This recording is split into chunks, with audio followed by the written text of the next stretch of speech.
கோவை, சேலம் மற்றும் பர்கூர் அரசு பொறியியல் கல்லூரிகளில் செயற்கை நுண்ணறிவு எனப்படும் AI மற்றும் ரோபோட்டிக்ஸ் ஆய்வகங்கள் அமைக்கப்படும் என சட்டப்பேரவையில் உயர்கல்வித்துறை அறிவிப்பு வெளியிடப்பட்டுள்ளது. நெல்லை, தருமபுரி மற்றும் ஈரோடு அரசு பொறியியல் கல்லூரிகளில் மின்சார வாகன தொழில்நுட்ப ஆய்வகமும், காரைக்குடி, போடிநாயக்கனூர் அரசு பொறியியல் கல்லூரிகளில் பொருட்களின் இணையம் ஆய்வகமும், வேலூர், தஞ்சாவூர், திருச்சி அரசு பொறியியல் கல்லூரிகளில் பொருள்சேர் உற்பத்தி ஆய்வகமும் நிறுவப்படும் எனவும் அறிவிக்கப்பட்டுள்ளது.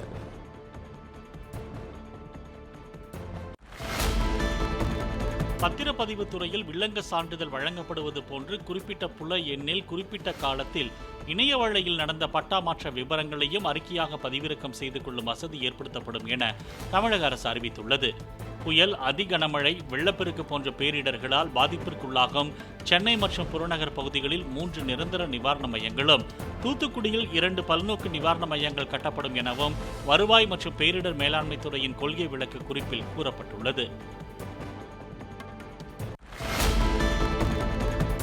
மாவட்டத்திற்கு ஒரு பள்ளி என்ற அடிப்படையில் 38 பள்ளிகளில் ரோபோட்டிக்ஸ் ஆய்வகங்கள் மற்றும் பல்வகை திறன் பூங்காக்கள் உருவாக்கப்படும் என தமிழக அரசு அறிவித்துள்ளது. நாட்டின் தலைசிறந்த உயர்கல்வி நிறுவனங்களில் சேரும் அரசு பள்ளி மாணவர்களின் கல்விச் செலவினை அரசே ஏற்றுக்கொள்ளும் என்றும் பள்ளிக்கல்வித்துறை மானிய கோரிக்கைகள் மீதான விளக்க குறிப்பேட்டில் தெரிவிக்கப்பட்டுள்ளது. உடல் நலத்திற்கு கேடு விளைவிக்கும் பொருட்களை மாணவர்கள் பயன்படுத்துவதை தவிர்க்க உள்துறை உட்பட 6 துறைகளை இணைத்து குழு அமைக்கப்பட்டுள்ளதாகவும் கூறப்பட்டுள்ளது. புதுச்சேரியில் இருந்துதான் மெத்தனால் வந்துள்ளது என்று RS பாரதி கூறியதை வன்மையாக கண்டிப்பதாக தமிழிசை சவுந்தரராஜன் கூறினார். சென்னை காரப்பாக்கத்தில் பேட்டியளித்த அவர், ஆட்சிக்கு வரும் முன் டாஸ்மாக் இல்லாத தமிழகத்தை படைப்போம் என்று வீட்டின் முன்பு கருப்பு கொடி பிடித்து அரசியல் செய்தவர்கள் திமுகவினர் தான் என்றார். சென்னையில பக்கத்துல இருந்து வாங்கி கொண்டு புதுச்சேரியில கொண்டு வித்து புதுச்சேரியில இருந்து கொண்டு வந்திருக்காங்க. புதுச்சேரியில இருந்து வரல. அது தமிழகத்தில் நடந்த குற்றத்தை குற்றம் என்று ஒப்புக்கொள்ளுங்கள். நீங்கள் குற்றவாளிகளுக்கு பாதுகாப்பாக இருக்கிறீர்கள் என்பதை ஒப்புக்கொள்ளுங்கள். ஏன் இதே டாஸ்மாக்ல என்ன அரசியல் பண்ணீங்க? வீட்டுக்கு முன்னால் நின்று கொடியை பிடித்துக் கொண்டு நாங்க டாஸ்மாக் இல்லாத தமிழகத்தை படைப்போம்னு கனிமொழி சொல்லலையா? இன்னைக்கு கனிமொழி ஏன் பத்திரிகையாளர்களை சந்திக்க பயப்படுகிறார்கள்? ஏன் இன்றைக்கு ஸ்டாலின் கள்ளக்குறிச்சி மக்களை சந்திக்க பயப்படுகிறார்? ஏன் இன்று முத்துசாமி கள்ளக்குறிச்சி மக்களை சந்திக்க பயப்படுகிறார்கள்? ஏனென்றால் பயப்படும் அளவிற்கு அவர்கள் குற்றம் செய்திருக்கிறார்கள் என்பதுதான் உண்மை. கள்ளக்குறிச்சி கள்ளச்சாராய மரணங்களை கண்டிப்பதாக கூறி விடுதலை சிறுத்தைகள் கட்சியினர் சென்னை வள்ளுவர் கோட்டத்தில் ஆர்ப்பாட்டம் நடத்தினர். இதில் பங்கேற்று பேசிய திருமாவளவன், செப்டம்பர் 17ஆம் தேதி பெரியார் பிறந்த நாள் அன்று 5 லட்சம் பெண்களை கொண்டு தாங்கள் மதுவிலக்கு மாநாடு நடத்தப்போவதாக கூறினார். பகுத்தறிவு பகலவன் தந்தை பெரியாரின் பிறந்த நாள் செப்டம்பர் 17இல் மகளிர் மட்டும் பங்கேற்கிற மாபெரும் மகளிர் மாநாட்டை நடத்த இருக்கிறோம். மதுவிலக்கு அமல்படுத்த கோரி 5 லட்சம் பெண்களை திரட்டி மிக பெரும் மாநாட்டை நடத்த இருக்கிறோம். தேசிய அளவில் மதுவிலக்கு கொள்கை நடைமுறைப்படுத்து என்பதுதான் கோரிக்கை.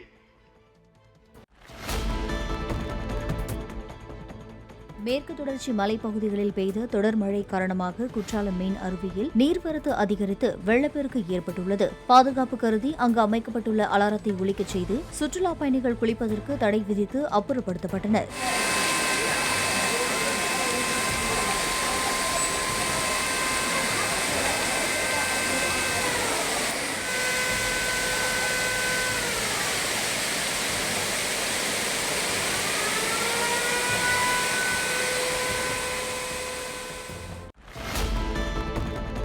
விஞ்ஞானி GD நாயுடுவுக்கு கோயம்புத்தூரில் சிலை நிறுவப்படும் என்று தமிழ்நாடு செய்தித்துறை அமைச்சர் மு. சாமிநாதன் அறிவித்துள்ளார். விவசாயிகள் நலனுக்காக பாடுபட்ட கரூர் சி. முத்துசுவாமிக்கு சிலை நிறுவப்படும் என்றும் பேரவையில் அவர் கூறியுள்ளார். இரட்டைமலை சீனிவாசன் பிறந்த நாளான ஜூலை 7ஆம் தேதி செங்கல்பட்டு மாவட்டத்திலும், தியாகி அஞ்சலை அம்மாள் பிறந்த நாளான ஜூன் 1ஆம் தேதி கடலூர் மாவட்டத்திலும், தியாகி இமானுவேல் சேகரன் பிறந்த நாளான அக்டோபர் 9ஆம் தேதி ராமநாதபுரம் மாவட்டத்திலும், டாக்டர் முத்துலட்சுமி ரெட்டியின் பிறந்த நாளான ஜூலை 7ஆம் தேதி புதுக்கோட்டை மாவட்டத்திலும் அரசு விழாக்களாக கொண்டாடப்படும் என்று அவர் தெரிவித்துள்ளார். டாக்டர் மு. வரதராசனின் பிறந்த நாளான ஏப்ரல் 25ஆம் தேதி ராணிப்பேட்டை மாவட்டத்திலும், எழுத்தாளர் கி. ராஜநாராயணனின் பிறந்த நாளான செப்டம்பர் 19ஆம் தேதி தூத்துக்குடி மாவட்டத்திலும் அரசு விழாவாக கொண்டாடப்படும் என்றும் அமைச்சர் கூறியுள்ளார். பிரதமர் வீடு கட்டும் திட்டத்தில் 80 லட்சம் ரூபாய் பணமோசடி வழக்கில் சாத்தூர் ஊராட்சி ஒன்றிய அலுவலக தற்காலிக கணினி ஆபரேட்டர் ரேவதி மற்றும் அவரது உறவினர் மனோகர் இருவரும் தென்காசியில் பதுங்கியிருந்தபோது போலீசார் கைது செய்தனர். இந்த வழக்கில் தொடர்புடைய சடையம்பட்டி ஊராட்சி மன்ற செயலாளரும் ரேவதியின் தாயுமான தெய்வானை விருதுநகர் மாவட்ட நீதிமன்றத்தில் சரணடைந்தார். சிங்கப்பூரில் இருந்து இண்டிகோ விமானம் மூலம் திருச்சி வந்த ஆண் பயணியிடம் சோதனை நடத்திய சுங்கத்துறை அதிகாரிகள் அந்த நபர் கையோடு கொண்டு வந்த கட்டர் மிஷினில் மறைத்து வைக்கப்பட்டிருந்த 1,19 லட்சம் ரூபாய் மதிப்புள்ள சுமார் 1.5 கிலோ தங்கத்தை பறிமுதல் செய்தனர்.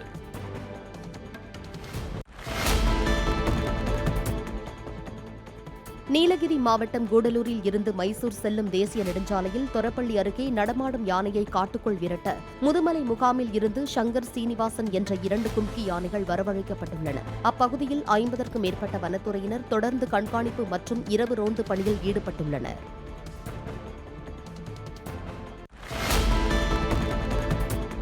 புதுச்சேரியில் கழிவறை மூலம் விஷவாயு தாக்கி 3 உயிரிழந்ததற்கு கழிவறை இணைப்புகளில் நீர்காப்பு முறை இல்லாதது, வாயு வெளியேறும் குழாய்கள் பொருத்தப்படாதது முதன்மை காரணங்களாக உள்ளதாக ஆய்வுக்குழுவினர் கண்டறிந்தனர்.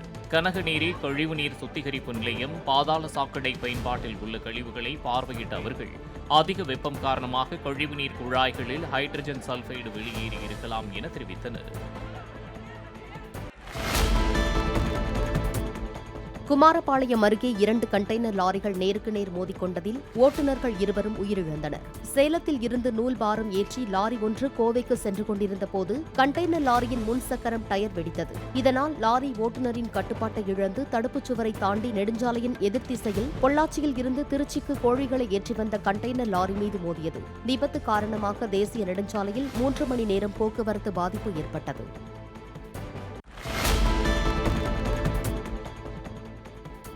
இசையமைப்பாளர் இளையராஜா இசையில் உருவான ஆன்மீக திவ்ய பாசுரங்கள் வெளியீட்டு விழா சென்னை தியாகராய நகரில் நடைபெற்றது. விழாவில் பேசிய இளையராஜா, திருவாசகத்திற்கு இசையமைத்த பிறகு திவ்ய பிரபந்தத்திற்கும் இசையமைக்க வேண்டும் என பலர் கேட்டுக்கொண்டதாகவும் அது நடக்க வேண்டிய காலத்தில் நடந்துள்ளதாகவும் கூறினார். எல்லா சினிமா ஃபங்க்ஷன் மாதிரியும் நடக்காம, எல்லா இசை வெளியீட்டு விழா மாதிரியும் நடக்காம, இது வேற ரகமா திவ்ய பிரபந்தமா ரொம்ப திவ்யமா நடந்ததுனால எல்லாம் இல்ல அந்த இறைவனுக்கே என்னுடைய நன்றி. அவருக்கே சரண் நாங்களே.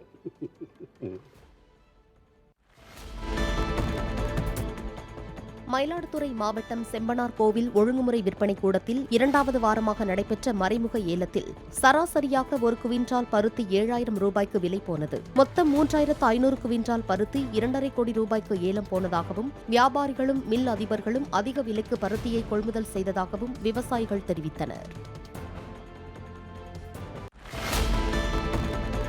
கள்ளக்குறிச்சி கல்வராயன் மலைப்பகுதியில் கள்ளச்சாராயம் தயாரித்து விற்று வந்ததாக கூறப்படும் அதிமுக பிரமுகர் சுரேஷ்குமாரை கைது செய்துள்ளதாக போலீசார் தெரிவித்தனர். சேலம் மாவட்டம் ஆத்தூரை சேர்ந்த சுரேஷ் என்ற சுரேஷ்குமார் மீது ஏற்கனவே 40க்கும் மேற்பட்ட வழக்குகள் உள்ளதாகவும் தெரிவிக்கப்பட்டுள்ளது.